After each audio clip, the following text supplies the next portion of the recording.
seen over my 47 years the improvements that we have made to our system of public education in Kentucky. And Kentucky has been a role model in many ways for improved public education. Today, ladies and gentlemen, we are taking a major step back. And this legislation, contrary to what everyone says, how we need to be innovative and creative, there's only one conclusion. This bill doesn't provide a funding mechanism, and any money that would go to a charter school created by this legislation can only come from one source. It would come from the same pot of money that is used to fund every public school in Kentucky. And I have 2 children in the public schools in Pike County. Soon we'll have a 3rd one.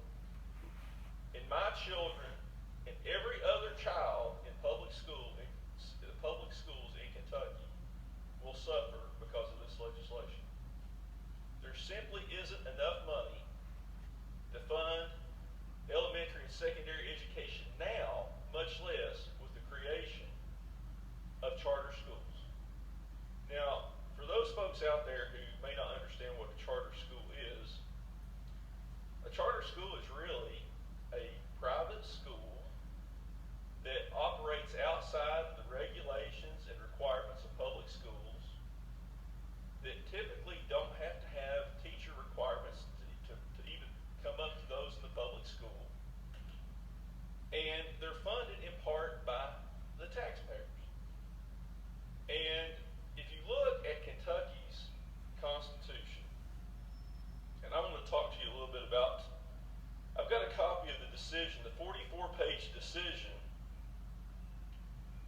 that came out in 1989. It was Rose versus the Council for Better Education. And that was the Supreme Court decision that upheld Judge Corn's ruling that our system of public education was unconstitutional.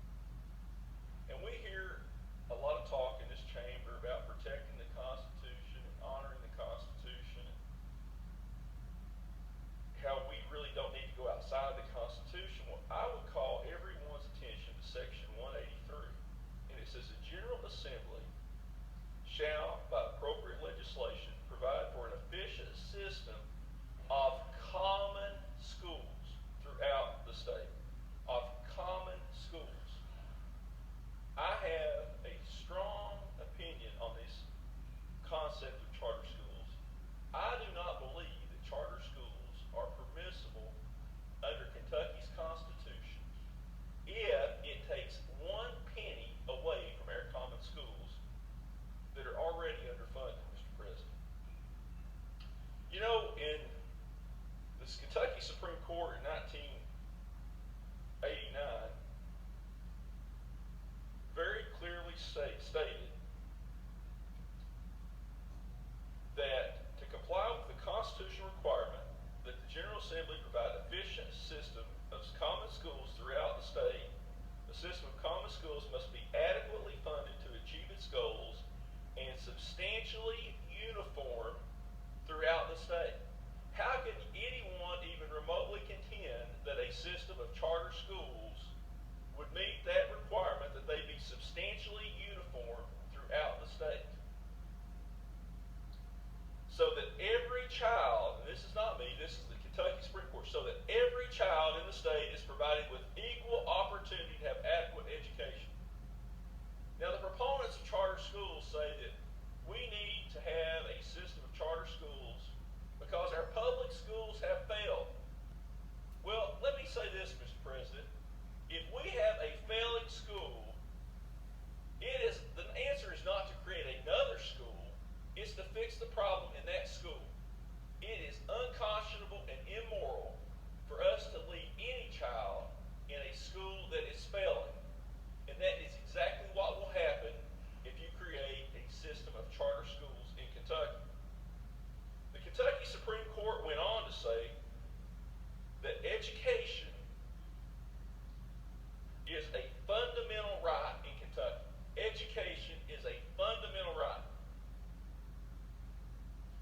in so stating,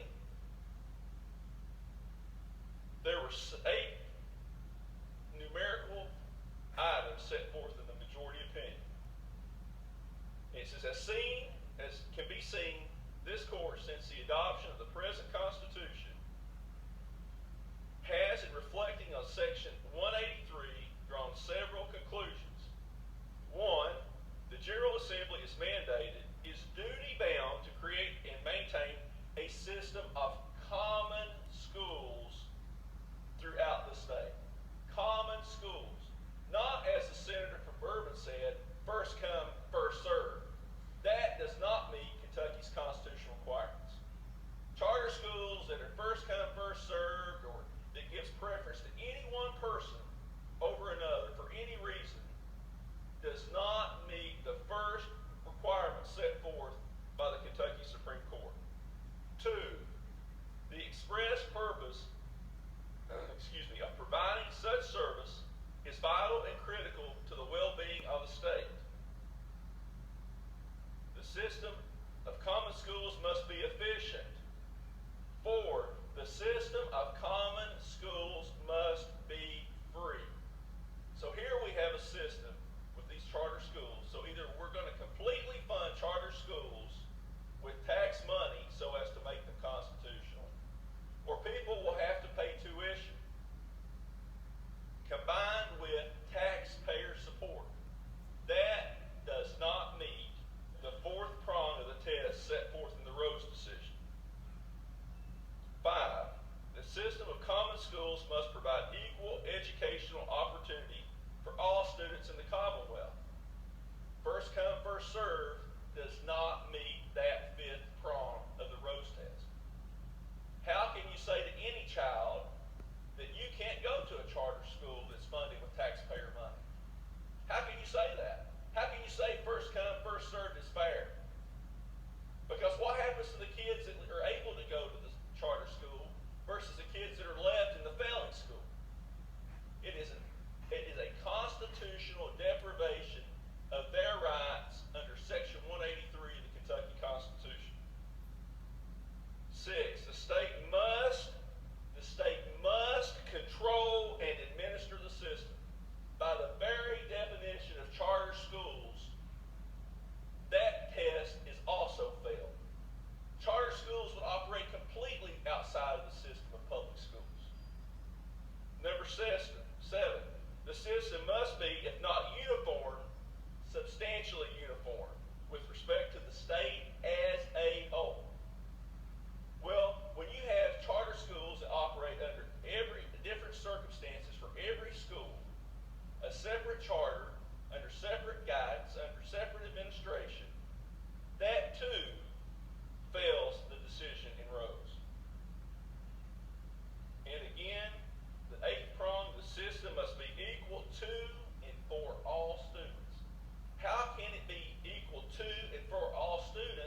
due date has arrived, and the schools in Tennessee's Achievement School District are still among the lowest performing in the state.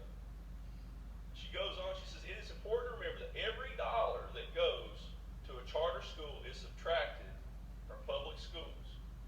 If charters are open, Kentucky's public schools will lose funding and have to cut back on teachers, increase class size, and perhaps lose the art teachers who helped to create those beautiful banners that she said she saw when she came to Louisville. Now, she's not the only person who has come out against charter schools. Back when we created Kara, there was a gentleman by the name of David Hornbeck who had been the Maryland State Superintendent of Schools for 12 years. He was Philadelphia Superintendent of Schools for 6 years, and he was a consultant to this General Assembly from 1989 to 1990. He said, today I'm concerned that House Bill 520 will be, he talks about the success of Karen. And he says, in 1989 I had the privilege of helping the Kentucky legislature design the most courageous and comprehensive education reform in America. Although I served as Maryland State Superintendent of Schools for 12 years and Superintendent of the Philadelphia School District for 6, the results Kentuckians have achieved since passing and sustaining Karen are my most fulfilling professional accomplishment. Kentucky's children have made more progress than those of any other state in the nation. As the father of 2 kids in the public schools, I would agree with that. He goes on, he says, you not only enacted Kara, but for 27 years with both Democratic and Republican leadership, like the former Senate President, David Williams, who voted for Kara. He said, you have put children first. You have sustained the essential elements of Kara. That sort of stable bipartisan leadership is sadly rare. You have kept your eye on what's important, the children, which has led to Kentucky's track record of success. Well, I think I agree with Mr. Hornbeck. Today, this legislature, by adopting or passing House Bill 520, will be turning its back on the bipartisan work that we've done since the adoption of Kara. Mr. Hornbeck went on to say, today I'm concerned that House Bill 520 will begin to unravel that success. I speak from experience. In the mid-1990s, as Philadelphia Superintendent of Schools, I recommended the approval of